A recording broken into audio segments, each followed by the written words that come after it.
Welcome to the Health Headliner podcast by Tudu Digital. Our content is informational only and not medical advice. Please consult your provider. Now, let's dive into today's headlines. You might just walk right past a jar of sauerkraut in the supermarket, maybe thinking it's just, I don't know, a little something extra for a sandwich. Right, just a condiment. Exactly. But what if that humble jar of fermented cabbage held some surprisingly important secrets for keeping your gut healthy, going way beyond just being a tasty addition to your plate? It's a great question. There's definitely a lot of talk these days about fermented foods, and it makes you wonder, well, what exactly is happening in these foods that could be so good for us? That's a really insightful way to start. And, the growing buzz isn't just based on trends. There's actually a significant amount of scientific investigation underway trying to understand precisely how these foods might benefit our health. Okay. And today we're going to delve into some pretty compelling research that looks into that very question. All right, let's get into it then. Today, we're taking a close look at a scientific study that really dives deep into how fermented cabbage, like sauerkraut, interacts with the cells that line your gut. We're going to explore some potential ways it might actually offer protection against damage that's caused by inflammation. To do this, we're focusing mainly on a detailed scientific paper. This is where researchers have carefully examined the tiny molecules, the metabolites, that are produced when cabbage undergoes fermentation. Okay, metabolites. Yeah, these small molecules. And they then observed how these metabolites affect cells that are grown in the lab to mimic the lining of our intestines. We also have some broader context from a health news article that just sort of touches on the widespread interest in this area. Gotcha. Our goal here is to really explore these sources and, extract the most interesting, useful information for you. So let's get down to the specifics of this study. What were the scientists really trying to figure out with all this work? Well, the main goal was to understand how fermented cabbage could potentially shield our guts from a specific kind of harm, basically. Yeah. The damage that inflammation can inflict on the delicate inner layer of our intestines. Think of this lining as a really vital barrier. The researchers were particularly interested in the soluble metabolites. These are the small molecules generated as the cabbage ferments. Right. They investigated these metabolites in both sauerkraut they made in their laboratory and commercially available sauerkraut, and how these affected a model of this intestinal barrier. And what exactly did this model of our intestinal barrier look like in their experiments? How do they mimic a gut in a lab? That's a crucial aspect of their method, yeah. They used what are called Caco-2 cell monolayers. Picture growing cells in the lab in just a single layer on a surface. Okay. These Caco-2 cells are special because they have properties very similar to the cells lining our intestines. When they grow in this single layer, they form a barrier, much like the intestinal lining in our bodies. Oh, okay. The researchers then used two primary ways to measure how well this barrier was functioning. Okay, what were those two measurements they used? How do you measure barrier strength? So the first was something called transepithelial electrical resistance, or TER. Okay. You can think of it like this. A strong, tight barrier will resist the flow of electrically charged particles, ions. So a high TER value indicates a very tight barrier, less leaky. Makes sense. Tighter barrier, higher resistance. What was the second one? The second measurement was paracellular permeability. This looks at how easily larger molecules can slip through the tiny spaces between the cells in that layer. Ah, okay, through the gaps. Exactly.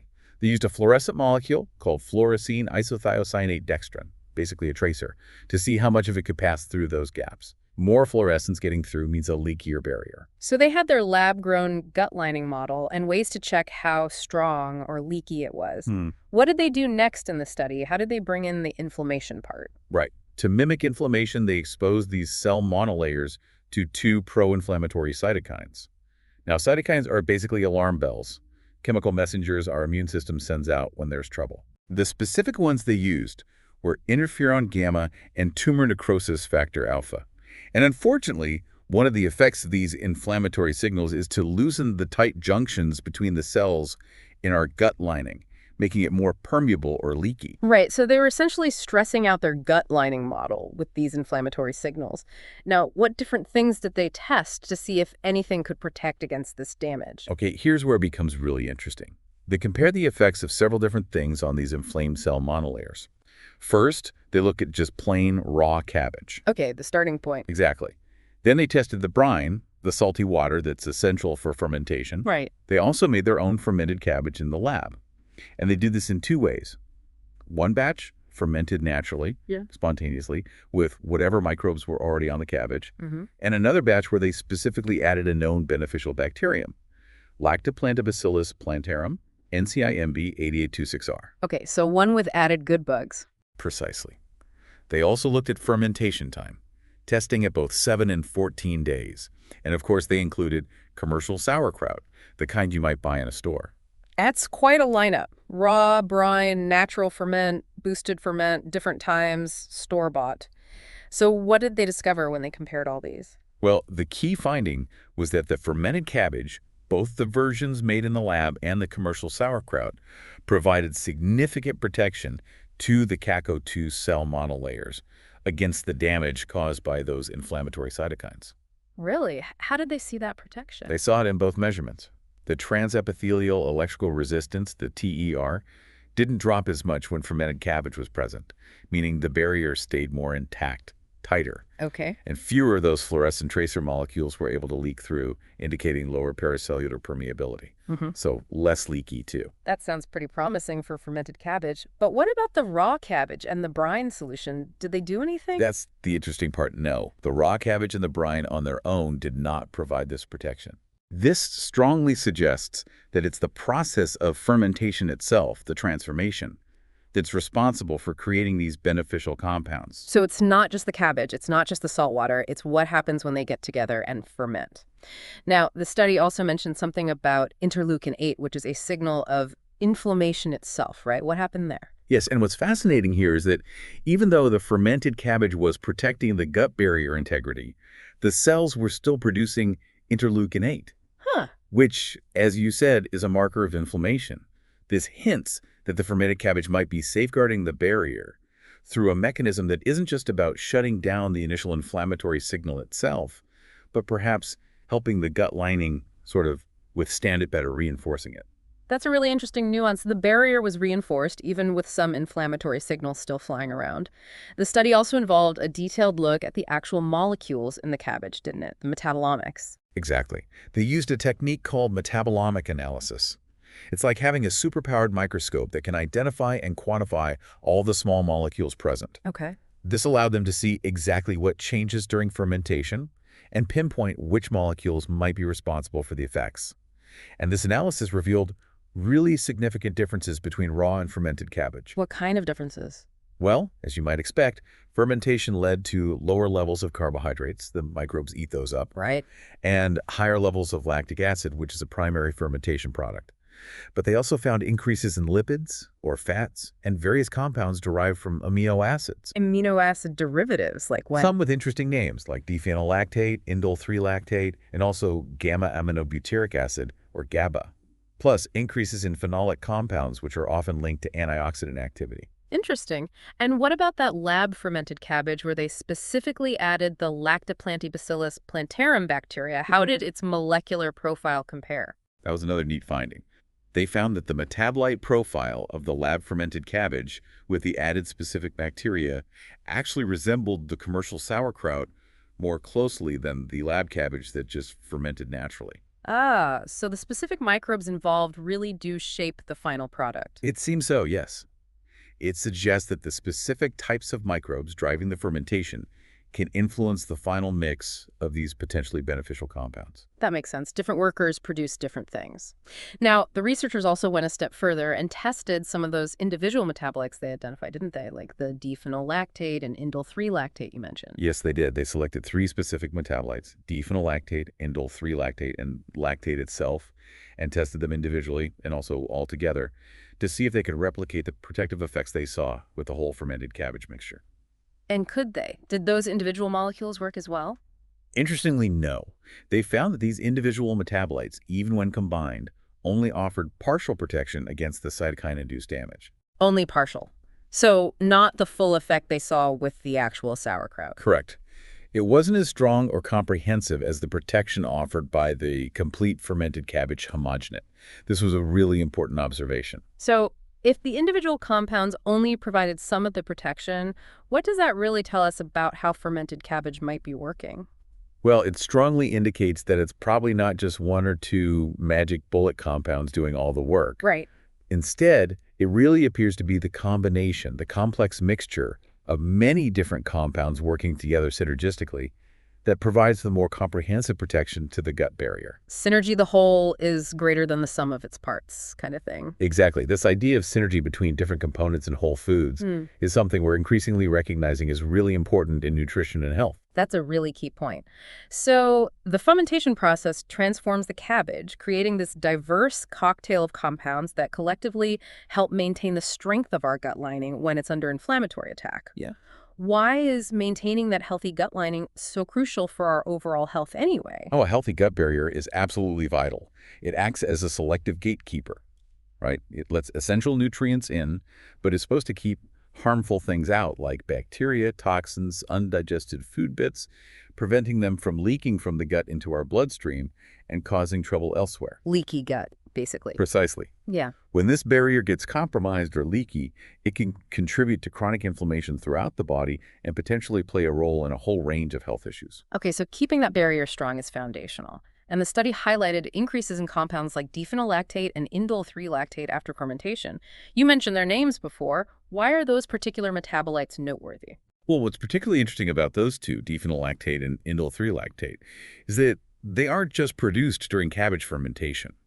They're also known to be produced by some of the beneficial bacteria that naturally live in our own guts, our gut microbiome. Oh, really? Our own gut bugs make these too? Yes. So it suggests a couple of things. Maybe eating sauerkraut provides these compounds directly, and it might also be feeding or encouraging the growth of our own good bacteria that produce the same kinds of protective molecules. Wow, that's like a double whammy. A really fascinating link between fermented food and our own microbiome. It is. It suggests a really interesting interplay. Now, like any scientific investigation, there are always limitations to consider, right? What were some of the main caveats or limitations of this particular study? Absolutely. That's always important context. First, this study was done in vitro, meaning in the lab, using those CACO2 cell monolayers. Right, the lab model. While it's a valuable tool for initial research, it's definitely a simplified representation of the human intestine. Our actual guts are far more complex, different cell types. Immune cells constantly present mucus layers, and of course that huge community of microbes, the microbiome. Yeah, much more going on in a real gut. Exactly. So what we observe in this relatively simple cell model might not perfectly translate to what happens inside a living person. That makes perfect sense. A simplified model gives clues, but it's not the whole picture. Were there other limitations the researchers pointed out? Yes, another point is about the concentrations they used. The researchers used specific concentrations of the fermented cabbage mixtures on the cells.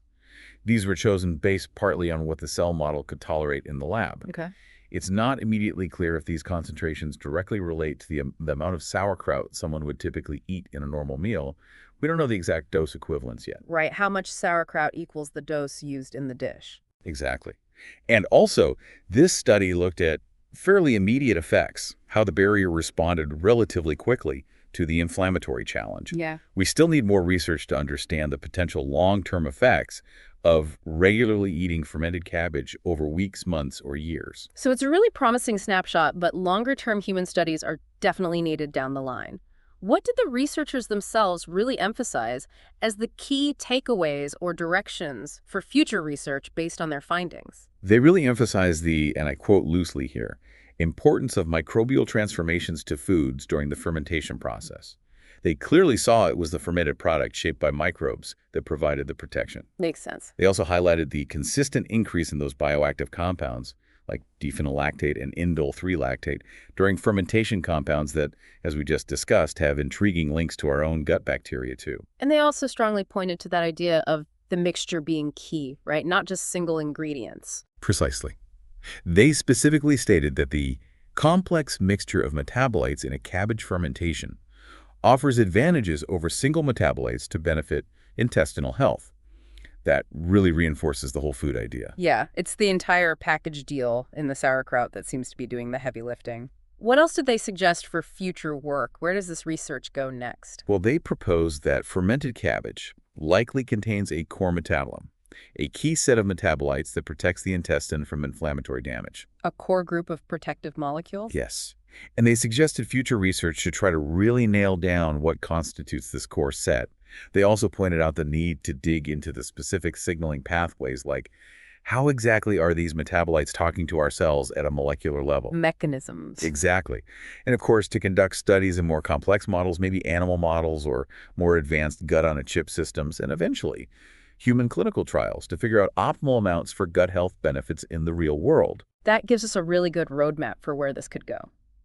So, thinking about all this for someone listening, considering these findings, it really does make you wonder, doesn't it? Could something as simple, as traditional, as regularly including fermented foods like sauerkraut in your diet be a surprisingly effective way to support your gut health? Maybe make it more resilient against inflammation. It certainly raises that possibility. Now, while this study gives us some truly compelling initial evidence at the cellular level, it's crucial to remember, like we said, the science here is still developing. It's one piece of the puzzle. That's a perfect summary. This research opens up fascinating avenues. We definitely encourage listeners who are interested to explore the world of fermented foods and their potential health benefits further. Look for reliable information. Maybe experiment with different types of fermented veggies to see what you enjoy. Exactly. And it sparks some really interesting follow-up questions, doesn't it? Like, what other fermented foods might have similar protective effects? Kimchi, kefir, other fermented vegetables. Good question. And how do these metabolites from fermented foods really interact with our own unique gut microbiome over the long haul? It's so complex. Absolutely. Those are exactly the kinds of questions that future research will hopefully tackle. And you can be sure we'll keep an eye on this space and bring you updates on any significant discoveries in this really exciting and evolving field. Thank you for taking this deep dive with us today. Always a pleasure. And just to recap, the key takeaway from our discussion today is that fermented cabbage shows significant promise, at least in these initial studies, for helping to protect your gut barrier against the damaging effects of inflammation. And this benefit seems to be thanks to that unique and complex blend of metabolites created during the fermentation process itself. Well said. We always appreciate you joining us for these explorations and definitely welcome any feedback or suggestions you might have for future topics you'd like us to unpack. Thanks for tuning in to the Health Headliner podcast by To Digital. Like and subscribe for more health news and breakthroughs. Stay healthy and informed. See you next time.